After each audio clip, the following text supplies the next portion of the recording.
제13장. 이스라엘 자손이 다시 여호와의 목전에 악을 행하였으므로 여호와께서 그들을 40년 동안 블레셋 사람의 손에 넘겨주시니라.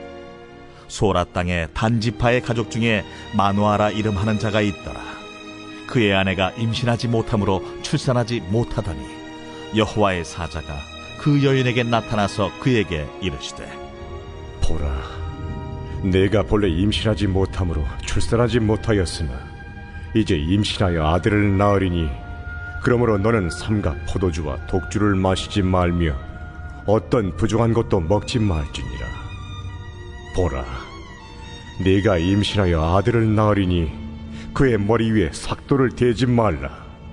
이 아이는 태에서 나옴으로부터 하나님께 바쳐진 나실인이 됨이라. 그가 블레셋 사람의 손에서 이스라엘을 구원하기 시작하리라.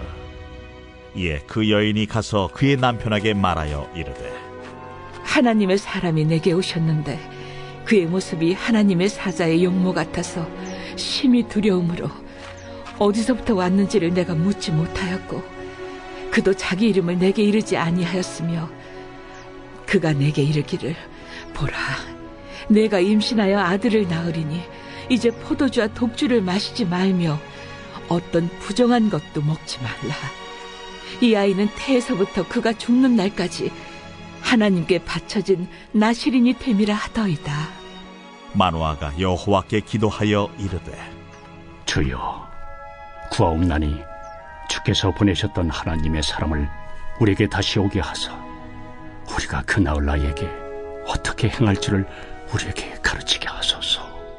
하니 하나님이 마누아의 목소리를 들으시니라. 여인이 밭에 앉았을 때에 하나님의 사자가 다시 그에게 임하였으나 그의 남편 마누아는 함께 있지 아니한지라 여인이 급히 달려가서 그의 남편에게 알려 이르되, 보소서, 전일에 내게 오셨던 그 사람이 내게 나타났나이다.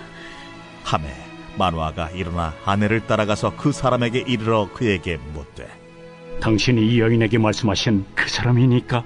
내가 그로다. 마누아가 이르되, 이제 당신의 말씀대로 되기를 원하나이다. 이 아이를 어떻게 기르며 우리가 그에게 어떻게 행하리까? 여호와의 사자가 마누아에게 이르되, 내가 여인에게 말한 것들을 그가 다 삼가서 포도나무의 소선을 먹지 말며 포도주와 독주를 마시지 말며 어떤 부정한 것도 먹지 말고 내가 그에게 명령한 것은 다 지킬 것이니라 하니라.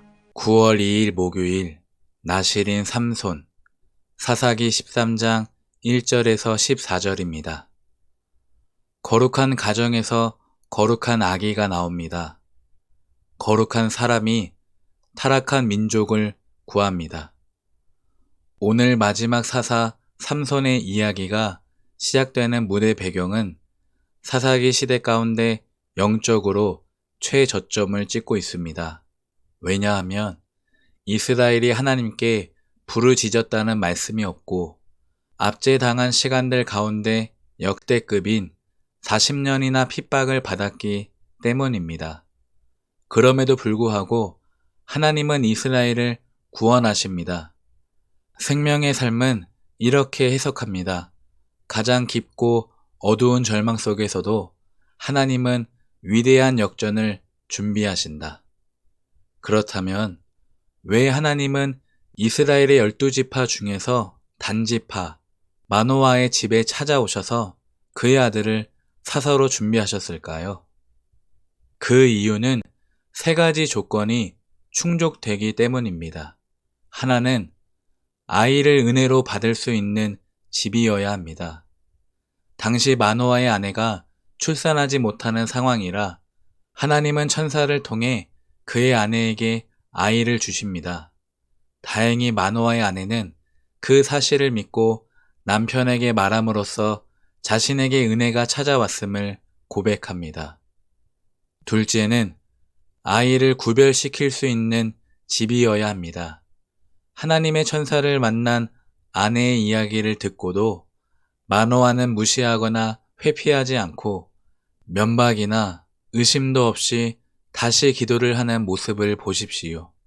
8절에 주께서 보내셨던 하나님의 사람을 우리에게 다시 오게 하사. 당시 마노아의 집안은 캄캄한 이스라엘 가운데 작은 등불을 가진 집안이었습니다. 셋째는 아이를 드릴 수 있는 집이어야 합니다. 하나님의 은혜로 아이를 가졌어도, 하나님의 명령으로 아이를 구별시켰어도 그 아이가 내 아이가 아님을 깨닫고 하나님께 드릴 만한 집이 과연 있을까요? 12절에 이제 당신의 말씀대로 되기를 원하나이다. 우리가 이 아이를 어떻게 기르며 그에게 어떻게 행하리이까? 마노아가 벌써부터 아이를 이 아이라 부른 것은 하나님에게 온 것임을 깨달은 것이고, 금주와 금식을 통해 다시 하나님께 드려질 아이로 깨달았기 때문입니다. 사랑하는 성도 여러분, 오늘 하나님께서 저와 여러분을 마치 삼손처럼 이 땅에 태어나게 하셨습니다.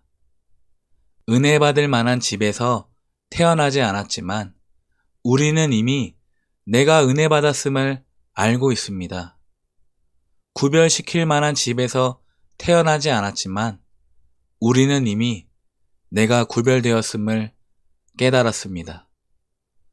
드릴 만한 집에서 태어나지 않았지만 우리는 이미 내가 드려졌음을 깨달았습니다. 예레미야 1장입니다. 내가 너를 모태에 짓기 전에 너를 알았고, 내가 배에서 나오기 전에 너를 성별하였고, 너를 여러 나라의 선지자로 세웠노라.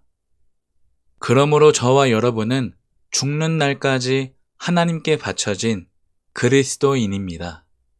은혜 받고 구별받고 드려진 그리스도인답게 오늘 하루를 살아가시길 축복합니다. 기도합니다. 하나님 감사합니다. 세상과 구별된 나실인의 부르심을 받은 삼손처럼 오늘 우리도 세상과 분리되어 살아가는 믿는 사람들입니다. 이제는 더 이상 세상 문화와 종교에 휩쓸려 동화되지 않게 하시고 오히려 날마다 부어주시는 성령으로 말미암아 나라와 민족과 교회와 가정을 살리는 믿음의 사사가 되게 하옵소서. 예수님 이름으로 기도드립니다. 아멘.